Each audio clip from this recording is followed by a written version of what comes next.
মহাকুম্ভে গিয়ে নিখোঁজ হলেন শিলিগুড়ির এক মহিলা। শিলিগুড়ির প্রধাননগর থানা এলাকার সমরনগরের ডিজে মোড়ের বাসিন্দা পুতুল রায়।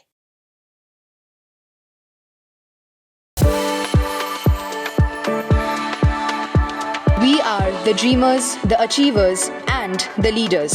Come, join us today. Siliguri থেকে একটি দলের সঙ্গে তিনি মহাকুম্ভে গিয়েছিলেন। সোমবার শেষবার ছেলের সঙ্গে তার মোবাইলে কথা হয়েছিল।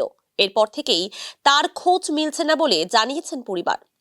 মহিলা তার ছেলেকে জানিয়েছিলেন 17 নম্বর সেক্টর দিয়ে তারা প্রবেশ করেছিলেন। সোমবার রাতে পদপিষ্টের ঘটনার সময় 22 নম্বর সেক্টরে ছিলেন। ইতিমধ্যেই মহিলার নিখোঁজের ব্যাপারে প্রধাননগর থানাকে জানানো হয়েছে। মহাকুম্ভে থাকা হেল্পলাইন নম্বরগুলিতেও ফোন করেছেন পরিবারের সদস্যরা, কিন্তু খোঁজ পাওয়া যায়নি। জয়ন্ত রায়। ঘটনা গত সোমবারে আমার মারা তীর্থ করতে বেরিয়েছিল। এখান থেকে রাম মন্দির হয়ে কুম্ভ মেলা করে তারপরে যত ধাম আছে এগুলো ঘুরে টুরে বাড়ি আসার কথা ছিল। তো প্রথমে এরা চিন্তা ভাবনা করলো যে মহাকুম্ভ যেহেতু আগে হচ্ছে আর আমাবস্যা পড়ছে, তো ওই উপলক্ষে প্রথমে ওরা স্নান করে তারপরে সব তীর্থ করার করা ছিল, চিন্তা ভাবনা ছিল। তো তারা বেরিয়েছিল। তো বেরোনোর পরে কাল সকালবেলা 8টার দিকে মোটামুটি ওরা পৌঁছে গেছিলো। পৌঁছে যাওয়ার পরে ওরা স্নান করেছে। স্নান করার পরে যখন ফ্রেশ হয়ে যায়, ফ্রেশ হওয়ার পরে একটা পুরো ভিড় এসে তাদের যে গ্রুপ ছিল, গ্রুপ থেকে তারা আলাদা হয়ে যায়। আলাদা হয়ে যাওয়ার পরে সবাই আলাদা হয়ে যাওয়ার পরে কালকে 10টার থেকে তারপর খোঁজ পাওয়া যাচ্ছিল না। তো মা মোটামুটি 12টার দিকে একবার যে তাদের কাছে যে কার্ড আছে, ওদের যে আইডেন্টি কার্ড দেওয়া হয়েছিল, সেই কার্ডের মাধ্যমে একবার মা যোগাযোগ করে, কিন্তু তারা ফোন রিসিভ করতে পারে না করার পরেই মা সেই জায়গাতে ছিল। কিছুক্ষণ থাকার পরে যখন ফোন রিসিভ না করে, তারপরে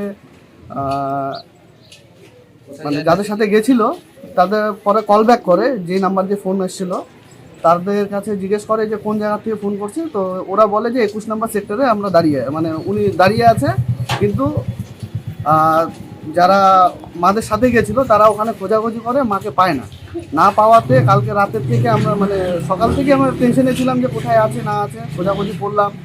তো আমরা ভাবছি যে হয়তো পেয়ে যাবে। তো কাল থেকে আজকে পর্যন্ত এখনো পর্যন্ত কোনো খবর পাচ্ছি না। আমার মা পুতুল রায়। টোটাল 56 জন। গত সোমবার রাম মন্দির হয়ে তারপরে যত ধাম আছে, কিছু আমার সঠিক সবগুলো মনে নেই। তো রাম মন্দির হয়ে ইউপি থেকে শুরু করে দিল্লিও পর্যন্ত যাওয়ার কথা ছিল। প্রথমে প্রয়াগরাজ যান, ওখান থেকে স্নান করে তারপর নিজেদের তীর্থটা শুরু করতে চেয়েছিলেন, শুভ কাজ। তো তারপর থেকেই ওখানে স্নানের পর থেকেই আর কোনো যোগাযোগ হচ্ছে না। আমার আলাদা হয়ে গেছিলো, কিন্তু সবার সাথে এদিক ওদিক করে যোগাযোগ হয়ে গেছে। এখন বর্তমানে আমার মা একাই খুঁজে পাওয়া যাচ্ছে না। আর ওখানে যতগুলো মোটামুটি 13টা থানাতে এফআইআর করা হয়েছে, কিন্তু তাও কোনো যোগাযোগ নেই এখনো পর্যন্ত। আর কোনো থানার থেকে সেভাবে আমরা পাচ্ছি না। মায়ের সাথে আমার সোমবারই লাস্ট কথা হয়েছিল, আর মাঝখানে ফোন করেছিল, কিন্তু ভিড়ের জন্য ফোনে কথা হয়নি। আর নেটওয়ার্ক এত বাজে যে নেটওয়ার্কের জন্য আমরা কথা বলতে পারিনি। আমরা ভেবেছিলাম যে জামের মধ্যে আছে বা ভিড়ের মধ্যে আছে, পরে যোগাযোগ করবো, কিন্তু যোগাযোগ করতে আর পারিনি। না, এখান থেকে আমার এক বৌদি বেরিয়েছিল, প্লাস আশেপাশের কাকা কাকিমা অনেকজনই আছে। তারা সবাই এখান থেকে মোটামুটি 15 জন, পানি ট্যাঙ্কির থেকে 25 থেকে 30 জন, নকশালবাড়ির থেকে কিছু লোক গিয়েছে, বাতাসির থেকে গেছে।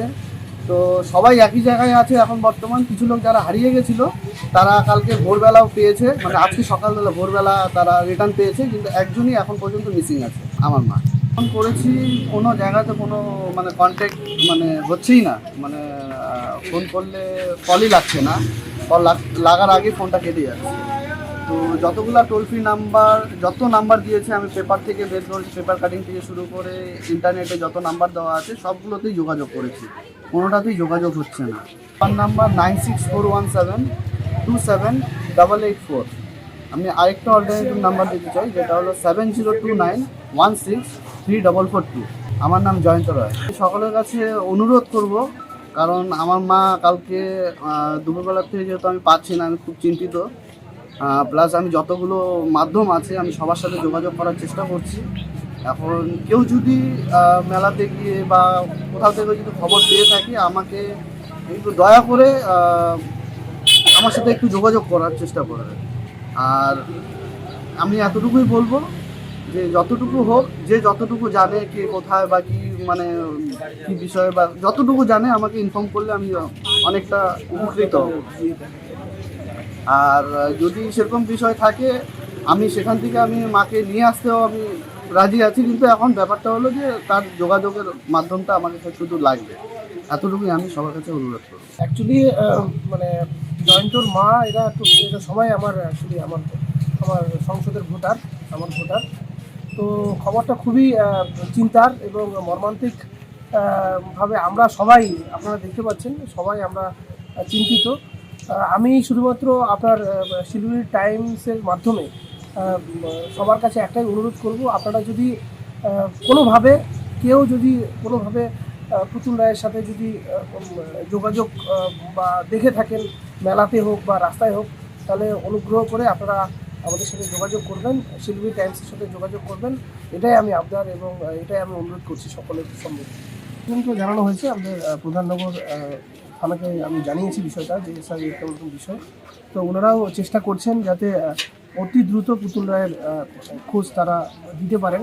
আর কুম্ভ তো অনেক একটা ব্যাপক আয়োজন, তো সেই জন্য আমরাও সবাই চিন্তিত। আমাদের আরও কিছু লোক গিয়েছে আমাদের সংসদ থেকে, আমাদের এরিয়া থেকে, তো তাদের সাথে আমরা যোগাযোগ করছি। এখন এটাই আবেদন করব, যদি কেউ কোনোভাবে পুতুল রায়ের সঙ্গে কোনো যদি যোগাযোগ করে থেকে থাকেন বা পেয়ে থাকেন তাহলে অবশ্যই আমাদের সঙ্গে যোগাযোগ করবেন। ধন্যবাদ। আমার বর গেছে, বুমা গেছে, বেটা গেছে, ও খুঁজতেছে, ওনাদের সাথেই ছিল, একসাথেই ছিল। কি বলে একটা মহামারীর মতো লাগছে, ধাক্কা ধাক্কি ওইখানে চিল্লাচিল্লি হয়ে গেছে। আচ্ছা, আমার বোমা তো ভাগ্যে বাঁচছে, দুইবারে আমার বেটা বলে গেট ভাঙে বাঁচাইছে, আমার বোমারও কিছু হয়ে যেত। হয়তো খোঁজ খবর করতেছে এখন। মেলাধন গেছে তো 55 জন 56 জন চলে গেছে। হ্যাঁ, চিন্তায় আমার পুরা চিন্তা। ছেলে তো আমার নার্ভাস হয়েছে, কাকে কাউকে সারাদিন কিছু খায় নাই, আজকে এখন ঘুরাও গাড়িতে, বোমা গাড়িতে, খাওয়া না দাওয়া গাড়িতে চিন্তা আছে। আর ছেলেগুলা খুঁজতেছে প্রায়, এখন পাওয়া হয়নি।